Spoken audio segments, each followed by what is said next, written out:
Kobaran api menghanguskan gudang kayu yang terletak di Dusun Winongo, Bantul, Yogyakarta. Api pertama kali muncul dari mesin garasi yang menyambar solar hingga menjalar ke tumpukan kayu. Selain membakar isi gudang, kobaran api membuat dinding bangunan runtuh. Untuk memadamkan api, petugas mengerahkan 4 unit mobil pemadam ke lokasi. Api berhasil dipadamkan selama 1 jam kemudian. Meski tidak ada korban jiwa dalam kebakaran, namun kerugian ditaksir mencapai ratusan juta rupiah.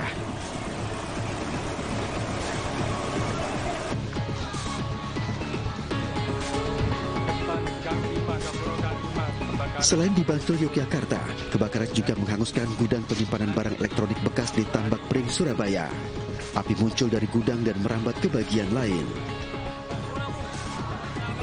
Lokasi kebakaran yang terletak di sekitar permukiman warga membuat proses pemadaman alami kesulitan. 11 unit mobil pemadam dikerahkan untuk padamkan api dan baru padam selama 1 jam kemudian. Namun dugaan awal ya, karena ini adalah barang bekas dari plastik yang sudah terbakar ya, dan juga dari rokok dari ya bisa, tapi ini baru kemungkinan. Meski tidak menimbulkan korban jiwa, namun kerugian ditaksir mencapai ratusan juta rupiah.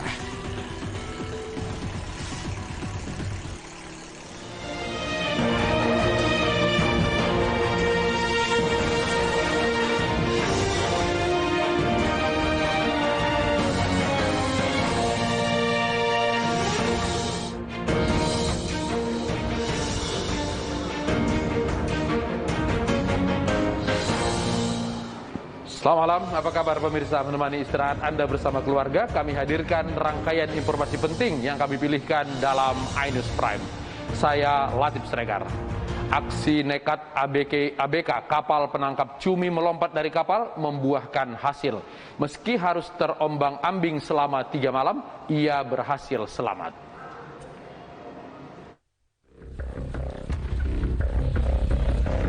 Kapal Badan SAR Kalimantan Timur ini merapat di dermaga Semayang, Balikpapan. Tim membawa Triyono, ABK kapal pencari cumi tempat ia bekerja karena tak tahan dengan beban pekerjaan. Warga Pemalang, Jawa Tengah ini sempat terapung selama 3 hari di Teluk Balikpapan Buih 0. Korban melompat dengan menggunakan alat apung dan membawa tas pribadi. Triyono pertama kali ditemukan oleh kapal MV Royalty milik Pertamina yang saat itu tengah melintas. Korban ditemukan sedang terombang-ambing di tengah laut Teluk Balikpapan. Triyono meloncat dari kapal pengangkut cumi tujuan Jakarta Banjarmasin karena tidak cocok dengan kru kapal dan tak tahan dengan tekanan pekerjaan saat berlayar. Dari teman, dari semua kru kapal, tekanan apa yang dialami? Tekanan karena sering diomelin. Asal dari mana asalnya? Itu kapal apa? Kapal kayu atau kapal? Usai dievakuasi ke dermaga Semayang Balikpapan, Triyono langsung dicek kesehatan dan akan dimintai keterangan lebih lanjut.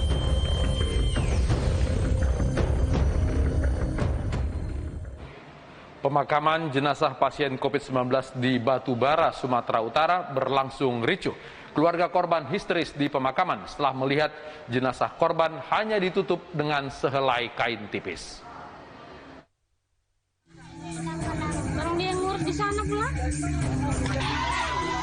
Jerit dan tangis histeris keluarga korban tak terbendung ketika jenazah yang masih di dalam peti dibungkus plastik dibuka. Ternyata jenazah pasien COVID-19 hanya ditutupi oleh sehelai kain putih yang tipis dan transparan. Menurut warga desa Simpang Kopi, Kecamatan Seisuka, Batubara, Sumatera Utara ini, sopir ambulans bersama petugas di rumah sakit berusaha menghindar dan meninggalkan ambulan di lokasi pemakaman karena khawatir menjadi pelampiasan emosi warga. Namun pihak keluarga berusaha mengamankan sopir ambulan bersama rekannya, membawa ke lokasi pemakaman sambil menunjukkan kondisi mayat yang sudah ditutupi sehelai kain saja.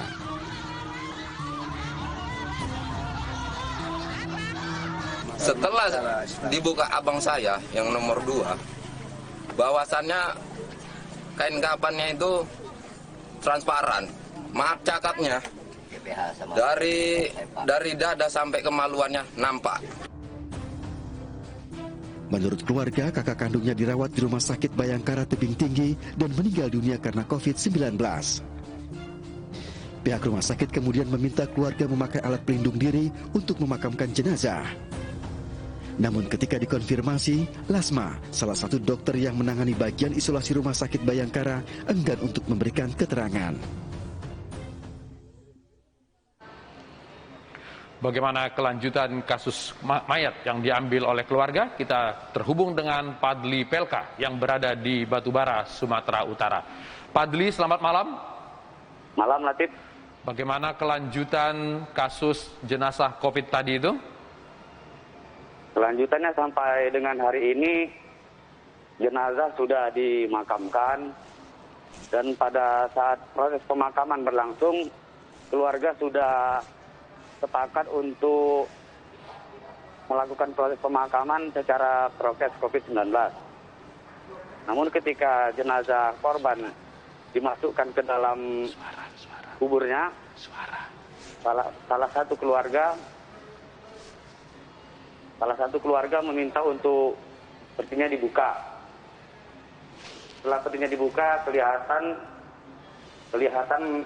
jenazah korban hanya ditutup dengan sehelai kain putih yang tipis, sehingga terlihat aurat atau bentuk tubuh korban seperti payudara hingga kemaluan dan hingga ke bagian paha ke bawah. Oke. Gitu. Artinya ketika jenazah datang ke Batubara, keluarga sudah sepakat untuk memakamkan secara protokol COVID. Tapi karena setelah melihat kain kafannya yang begitu tipis, lalu kemudian dibawa pulang ke rumah. Seperti itu, Padli?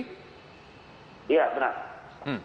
Kita lihat tadi di gambar, setelah sampai di rumah, kemudian keluarga menangani jenazah COVID ini dengan seperti biasa, disentuh dan dimandikan seperti biasa. Iya, benar sekali. Jenazah dibawa pulang oleh keluarga ke tempat tinggalnya untuk menjalani proses pengkafanian secara syariat Islam. Oke. Apakah karena ada keluarga yang bersentuhan dengan jenazah COVID ini kemudian ada pemeriksaan tambahan kepada keluarga? Sejauh ini untuk tracing terhadap beberapa keluarga yang bersentuhan langsung dengan jenazah korban belum ada dilakukan tracing. Bagaimana sikap warga di sana terhadap fenomena COVID ini? Apakah mereka mempercayai atau memang menentang adanya COVID? Sejauh ini warga masih banyak yang berasumsi COVID itu tidak begitu membahayakan. Sehingga mereka tetap bersikukuh untuk memandikan jenazah dan dikafani sesuai dengan syariat Islam. Oke, tadi pihak rumah sakit yang mengantar ke sana, pihak ambulan meminta warga memakamkan dengan menggunakan APD. Apakah proses pemakaman melibatkan pihak rumah sakit atau warga sendiri yang melakukan? Ya, proses pemakaman dilakukan oleh beberapa keluarga korban atas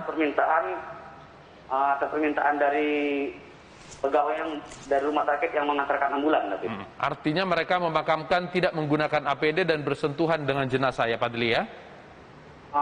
Pada saat itu keluarga korban yang diminta untuk melaksanakan proses pemakaman, mereka diberi APD untuk dipakai. Oke. Namun di sana tidak ada tim gugus tugas yang khusus untuk melaksanakan pemakaman. Yang ada malah pihak rumah sakit memerintahkan kepada keluarga korban untuk membantu proses pemakaman dan memberi mereka baju APD. Oke, sampai saat ini tidak ada petugas atau dari gugus tugas yang mendatangi rumah korban untuk melakukan tindakan lanjutan? Sejauh ini kita melihat belum ada petugas dari gugus yang mengunjungi rumah korban untuk menindaklanjuti kelanjutan permasalahan ini nanti. Oke, Padli Pelka melaporkan langsung dari Batubara, Sumatera Utara. Akibat ledakan balon udara, 4 rumah warga dan bangunan sekolah SMP negeri di Ponorogo, Jawa Timur rusak. Informasi ledakan tersebut adalah satu dari 5 berita pilihan hari ini.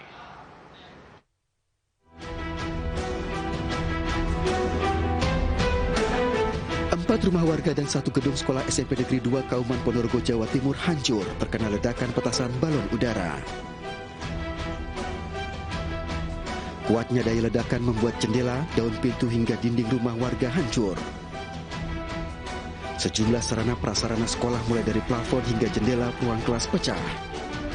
Polsek Sumoroto Ponorogo masih menyelidiki kasus ledakan dan memeriksa tempat kejadian perkara. Polisi juga masih mencari pelaku penerbangan balon udara yang meledak.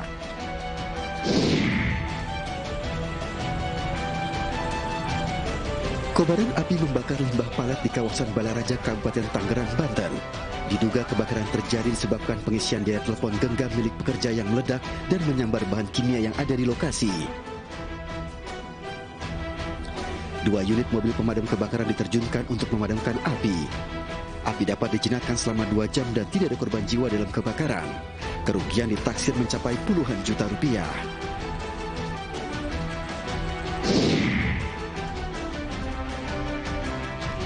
Seorang pemuda di Cilacap, Jawa Tengah ditangkap polisi setelah merusak kantor RSUD Cilacap, Jawa Tengah. Pelaku tidak terima orang tuanya yang dirawat di rumah sakit meninggal dunia akibat terpapar COVID-19. Tersangka merusak sejumlah fasilitas rumah sakit yang ada di Gedung Paru Center RSUD Cilacap. Setelah ditangkap, tersangka diketahui juga terpapar COVID-19 saat menjalani pemeriksaan COVID-19.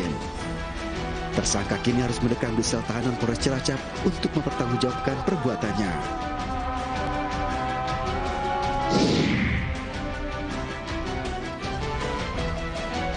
Seorang pria lanjut usia terpaksa dievakuasi Satpol PP bersama tim medis di sebuah gang sempit di Kelurahan Sendang Harjo, Kecamatan Kota, Kabupaten Tuban, Jawa Timur. Pria renta berusia 70 tahun diketahui positif 19 setelah tim medis memeriksanya. Dengan menggunakan ambulans, petugas membawanya ke Rumah Sakit Umum Dr. Kusman Tuban. Pria renta tersebut diketahui menggelandang sejak belasan tahun silam.